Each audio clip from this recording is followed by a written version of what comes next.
दोस्तों, आज हम इस वीडियो के माध्यम से बात करते हैं कि कैसे पता चलेगा कि किसी दुश्मन ने हमारे घर में बाबा बीरबला की मसान की चौकी उठा दी है या हम पर छुड़वा दी है हमें बर्बाद करने के लिए।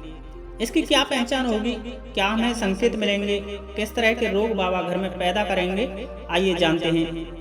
मित्रों, वीडियो बहुत ही आप लोगों के लिए उपयोगी होने वाली है क्योंकि मैंने यह सब स्वयं झेला है, इसलिए एक एक शब्द को बड़े ही ध्यान से सुनना। और कोई भाई भी आपके आसपास बाबा बीरबला की चौकी रोग में परेशान है तो उसको ये वीडियो शेयर कर देना, जिससे इस असाध्य प्रकार की बीमारी से उसको कुछ राहत मिलेगी। क्योंकि मैं वीडियो के अंत में बाबा बीरबला को शांत करने के उपाय भी बताने वाला हूँ।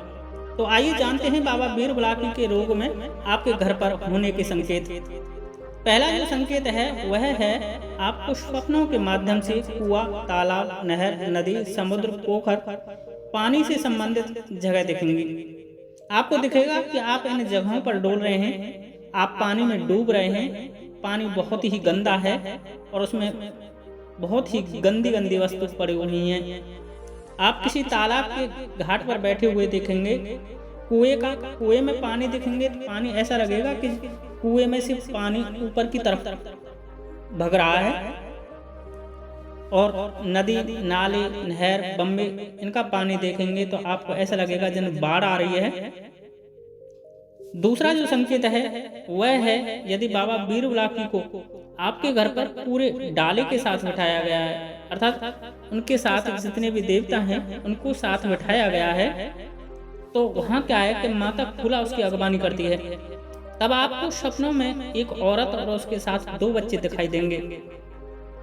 आपको वो पकड़कर एक दाढ़ी वाले व्यक्ति के पास ले जाएंगे जो कि एक सैयद की तरह सफेद कपड़ों में आपको बिठा दिखेगा। वो आपसे पूछताछ करेंगे, बात करेंगे, लेकिन इस तरह का सपना तभी आता है जब आप कोई विशेष प्रकार की पूजा या साधना क्षेत्र में होते हैं। मतलब घर में बाबा बुला की गंदे रूप में छोड़े हुए हैं और आप किसी देवों की साधना करने लग जाते हैं, जैसे हनुमान जी की, भैरव बाबा की, देवी मैया की। तो वे इस बात से नाराज हो जाते हैं, तो वो अपने रूप में आकर तुमसे उस पूजा की मना करेंगे। आप मान गए तो ठीक है, वरना फिर वे रौद्र रूप में आकर उपद्रव करना चालू कर देते हैं। तीसरा जो संकेत है वह है आपको आपके ही किसी परिचित के रूप में कोई घर के द्वार के बाहर से आवाज देने लग जाएगा। यह प्रक्रिया आपको 8 दिन में, 10 दिन में, 20 दिन में, महीने में, 2 महीने में कभी भी हो सकती है। आपको लगेगा कि आपको आपके ही परिचित, आपके भाई, आपके पिता, आपकी माँ, आपकी पत्नी, आपके पुत्र पुत्री किसी भी रूप में आकर के आपको आप बाहर से आवाज दे रहा है।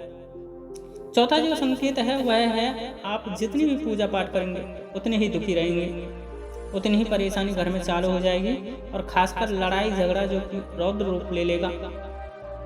आप हनुमान जी की पूजा करेंगे तो घर में एक्सीडेंट होने लग जाएंगे, देवी दुर्गा की करेंगे तो घर में लड़ाई झगड़ा होने लग जाएगा। नवरात्रा पितृपक्ष में कोई भी मांगलिक कार्य करने पर लड़ाई झगड़ा व मानसिक कलह होने लग जाएगी, पास पड़ोसियों से लड़ाई झगड़ा होने लग जाएगा। तेज त्योहारों का आर्थिक तंगी बनी रहेगी। पांचवा जो संकेत है वह है पति पत्नी में वहम और शक की बीमारी जन्म लेगी। पति कहेगा तुम्हारा किसी से चक्कर चल रहा है, पत्नी को ऐसा लगेगा कि उनका किसी से चक्कर चल रहा है। इसी बात को लेकर दोनों में दाम्पत्य जीवन में कड़वाहट पैदा होगी। वो एक बिस्तर पर भी सोना पसंद नहीं करेंगे और इसी का फायदा बाबा बीरबला के उठाते हैं और वो उनके साथ सेक्स व संभोग करने की प्रक्रिया करते हैं। पत्नी के पास पति या किसी परिचित के रूप में तथा पति के पास पत्नी व किसी बहन, बुआ, चाची, ताई, एक्स गर्लफ्रेंड इत्यादि इत्यादि। इसका परिणाम ये निकलेगा कि आपके नाभि के नीचे पेड़ों पर दर्द बना रहेगा, जिससे कई प्रकार की बीमारियां धीरे धीरे जन्म लेने लग जाएंगी। छठवां जो संकेत है वह आपको कोई भी कार्य नहीं बनेगा। मान लो कोई जमीन आप खरीदना चाहते हैं, आज उसकी बात हो जाएगी, आप एडवांस तौर पर उसको रकम दे देंगे, तारीख रजिस्ट्री की निश्चित हो जाएगी कि मैं फलाने दिन रजिस्ट्री करा दूंगा। आपको लगेगा सब कुछ ठीक है, परंतु निश्चित समय से पहले ही सामने वाली पार्टी या आपको कुछ ऐसी परेशानियों का सामना करना पड़ेगा कि रजिस्ट्री कैंसिल और आपका पैसा जो एडवांस दिया वो अब फंस जाएगा। किसी बच्चे की शादी करने के लिए हाल तो पार्टी आएगी ही नहीं, आएगी तो घर पर हाँ कर जाएगी, उसके बाद वो पार्टी स्वयं ही मना करेगी। पैसे आपके कहीं फंसे हैं तो वह व्यक्ति मना नहीं करेगा, लेकिन देगा भी नहीं, क्योंकि जैसे ही वह आपके पैसे देने की सोचेगा वैसे ही उसकी आर्थिक स्थिति गड़बड़ाने लग जाएगी। सातवां जो संकेत है वह है घर में कभी कभी इत्र की खुशबू और कभी कभी जले हुए मांस की बदबू आएगी, जिसकी वजह से आपके घर के मृत पूर्वज अर्थात आपके पितृ, आपके देवी देवता आपको कभी भी घर में भीतर नहीं दिखेंगे। वो जब भी आपको सपनों के माध्यम से दिखेंगे तो वो घर के बाहर ही डोलते गली चौराहे या गांव की सीम के बाहर ही दिखेंगे।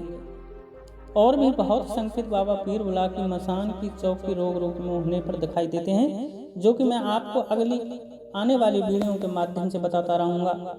दोस्तों, मैंने साधक बनने से पहले यह सब झेला है। मुझे मेरी इन्हीं परिस्थितियों ने साधक बनाने के लिए मजबूर किया था और मैंने अपने अनुभवों से आपको अवगत कराया है। सब बाबा वीर बुलाकी के ही संकेत हैं। दोस्तों, वीडियो अच्छी लगी हो तो लाइक करना और भाइयों को मदद करने के लिए शेयर करना तथा आगे के संकेतों को जानने के लिए चैनल को सब्सक्राइब करना, जिससे मैं बाबा वीर बुलाकी के बारे में आपको सब कुछ बता सकूं। और हाँ, एक बात गौर से सुनो, तुम जितना भक्तों पर चक्कर लगाओगे उतना ही परेशान रहोगे। ये बामन रूपी विद्या के जानकार हैं। आज के जो भगत छोटे मोटे भूतों को सिद्ध करने के लोगों को लूट रहे हैं, वो जब इसको छेड़ते हैं तो यह उनसे चैलेंज कर बैठते हैं, जिसका खामियाजा तुम्हारे कुछ भगत और तुम को भी झेलना पड़ता है। इसलिए कोई भगत इनसे जबरदस्ती नहीं कर सकता, सिर्फ मना कर शांत करके इनके स्थान पर बैठाया जा सकता है। इसलिए आप कोई ऐसा भगत तलाश करो जो इनका सेवक हो और उसने इन्हें अच्छे में ले रखा हो। और हाँ, मैंने आपसे वीडियो के शुरू में एक उपाय की कहा था, तो अपनों जब तक कोई भगत इनका नहीं मिल जाता तब तक अपनी सुरक्षा और घर में शांति के लिए माँ काली के मंदिर में जाकर पूजा चालू कर देना और माता काली से अनुरोध करना कि हे माँ, मैं अपने इस पुत्र को घर में शांत करके अपने स्थान पर भेज दूँ। अच्छा, एक बात ध्यान रखना, माता काली से ये मत कहना कि माँ इस दुष्ट शक्ति को बाहर निकालो, वरना घर में उपद्रव चालू हो जाएगा। पूर्ण रूप से तो इसका भगत ही इनको आपके घर से बाहर ले जा सकता है। यदि आपको कोई अच्छा या सच्चा भगत नहीं मिल रहा है तो अपना नाम व मोबाइल नंबर तथा अपने अनुभव कमेंट्स में लिख देना। मैं अपने देवताओं से पूछकर आपको रास्ता बता दूंगा। जय माता की, जय गद्दी के सेवादार की।